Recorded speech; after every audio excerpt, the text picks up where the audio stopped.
আমতায় নকল ওষুধের কারবারের পর্দাফাশ। নামী কোম্পানির কিউআর কোড জাল করে বেআইনি ব্যবসা। বাজেয়াপ্ত করা হয়েছে 17 লক্ষ টাকার ব্লাড প্রেশারের জাল ওষুধ। গ্রেফতার ওষুধ সরবরাহকারী সংস্থার মালিক।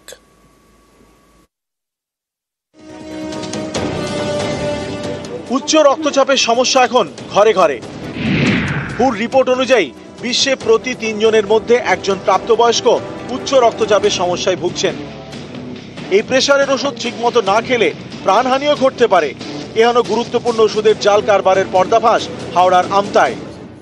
ওষুধ লেখার পর যেটা ওষুধের দোকান থেকে একটা পেশেন্ট কিনছে, সে সঠিক ওষুধ কিনছে কিনা, সে সঠিক কোম্পানির ওষুধ কিনছে কিনা এবং তাতে সঠিক তার কাজ হচ্ছে কিনা, এটা আমাদের জানার কোনো উপায় নেই। বেশিরভাগ ক্ষেত্রে পেশেন্ট খারাপ হয়ে যায়, আমরা হয়তো তাকে আবার চিকিৎসা করে ভালো করার চেষ্টা করি, কিন্তু সেখানে যদি ওষুধে ভেজাল থাকে তাহলে আমরা একদমই পঙ্গু হয়ে যাই, কারণ আমাদের ওষুধের বাইরে যাওয়ার কোনো উপায় নেই এবং ওষুধ টেস্ট করারও কোনো উপায় নেই। হাওড়ার আমতার সিনেমাতলা, এখানে রয়েছে ওষুধ সরবরাহকারী সংস্থা মান্না এজেন্সির গোডাউন। বৃহস্পতিবার রাতে এখানে হানা দেয় ড্রাগ কন্ট্রোল বিভাগ, তাতে ওষুধের জাল কারবারের পর্দাফাঁস। বাজেয়াপ্ত 17 লক্ষ টাকার জাল প্রেসারের ওষুধ। অভিযোগ, নামী কোম্পানির ওষুধের কিউআর কোড জাল করে চলত বেআইনি কারবার। সম্প্রতি জাল ওষুধের বিষয়টি নজর আসে সংশ্লিষ্ট ওষুধ কোম্পানির। তাদের প্রতিনিধি কোম্পানির মূল কিউআর কোডের সঙ্গে জাল ওষুধের কিউআর কোডের তফাৎ দেখতে পান। এরপরেই প্রশাসনের দ্বারস্থ হয় সংস্থাটি।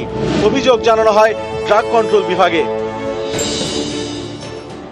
তদন্তে নেমে আমতার ওষুধ সরবরাহকারী সংস্থা মান্না এজেন্সির হদিশ পায় তারা।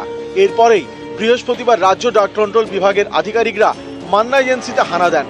অভিযানে বাজেয়াপ্ত হয় লক্ষ লক্ষ টাকা জাল প্রেসারের ওষুধ।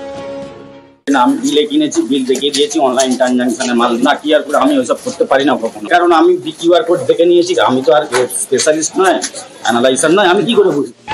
তদন্তকারীরা জানতে পেরেছেন বিহার থেকে প্রেসারের এই জাল ওষুধ আনা হতো, তারপর তা বিভিন্ন জায়গায় সরবরাহ করা হতো বলে অভিযোগ। নকল ওষুধের এই কারবারেরই পর্দাফাঁস আমতায়। আমরা তো বুঝতেই পারছি না, আমরা ওষুধ খাচ্ছি না বিষ খাচ্ছি, কোনটা আসল কোনটা নকল আমাদের মতো সাধারণ মানুষ কি বুঝতে পারে দাদা? সত্যিকারে যদি এরকম কোনো ঘটনা ঘটে থাকে এটা আমাদের পক্ষে খুবই বিপজ্জনক। দেখুন, আমরাও তো ব্লাড প্রেসার ওষুধ খাই, কিন্তু আজকে তো হচ্ছে কি, আজকে মনে অত ভয় ঢুকে গেছে কি আমরা কিভাবে ব্লাড প্রেসার ওষুধ খাবো।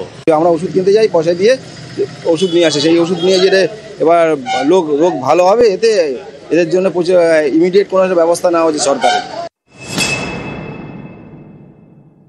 দীর্ঘদিন ধরে যদি ওই জাল ওষুধ খায় তাহলে তার সেই ওষুধ তো প্রেশার কমাবে না, বরঞ্চ প্রেশার বেড়ে যাবে। ব্লাড প্রেশার বেড়ে গেলে তার cerebral stroke, heart stroke, brain stroke, kidney damage সবই হতে পারে।